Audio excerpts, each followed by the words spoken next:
Je suis solier moquettiste. Mon métier consiste à poser des revêtements de sol souples, c'est-à-dire des moquettes ou des PVC, des linos. Donc nous déposons les anciens revêtements, on ragrée pour attraper les surfaces, les rendre le plus lisses possible. Ensuite, nous débitons nos revêtements, nous les posons collés et pour finir, nous les soudons. Nous posons des revêtements au sol, mais nous posons aussi des revêtements muraux.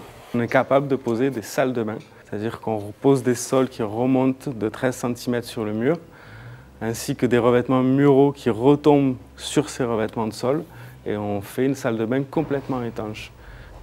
C'est un métier qui est long à acquérir, c'est un savoir-faire, un coup de main qui se travaille avec les années, c'est une sensation. Ce qui fait un bon solier, c'est aussi une certaine confiance en soi. Puisque nous, on a un travail de finition, on ne nous laissera rien passer. Donc quand le client est content, c'est qu'on a vraiment bien bossé et on est fiers.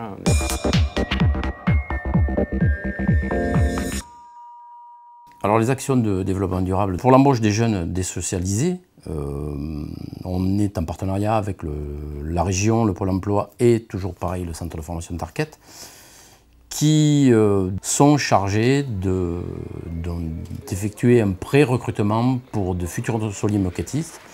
Et suite à ça, nous prenons des engagements avec l'ensemble des intervenants pour leur donner une formation soit de 10 semaines, soit de 18 mois en fonction du contrat que l'on recherche, pour pouvoir après les intégrer dans le métier de solier. En matière de développement durable, nous avons mis en place des bennes de tri, c'est-à-dire que toutes les chutes de PVC non souillées que nous avons sur les chantiers, nous les ramenons au dépôt, que nous mettons dans une benne spéciale. Et cette benne, une fois qu'elle est pleine, elle repart à l'usine et on refait du PVC avec les chutes.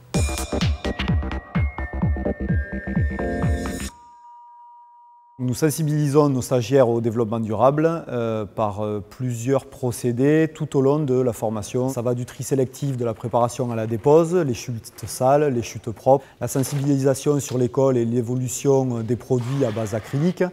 Ça, c'est sur un simple mouvement, on peut récupérer ça en colle. Sur 350 m², forcément, on va consommer une quantité de colle qui va être surdimensionnée et qui ne sera ni bon pour le patron financièrement, ni bon pour la nature. Ça peut aller aussi sur la protection des personnes sur le chantier. Nous sommes aussi sur un travail de réduction de la consommation des ressources. Économie de matières premières pendant le débit, moins de chutes, moins de gaspillage de matière. Toutes ces parties-là, en fait, nous servent à traiter la notion environnementale. Si je prends sa coupe ici, je m'aperçois que dans ce qui me reste du produit, j'ai de quoi refaire une marche intégrale. Nous aurons au final très peu de chutes, c'est-à-dire cette zone-là. Et un petit peu ici à la fin au niveau des arasements.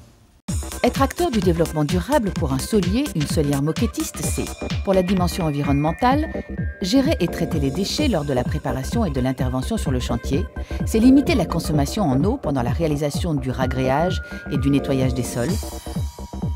Pour la dimension économique, c'est limiter la consommation des ressources énergétiques lors de l'utilisation des machines. C'est économiser la matière lors du débit des matériaux en optimisant les chutes. Être acteur du développement durable, pour la dimension sociale, c'est réduire les nuisances sonores et olfactives au cours des mini-chantiers en site occupé, c'est respecter les règles d'hygiène et de sécurité en portant les équipements de protection individuelle adaptés.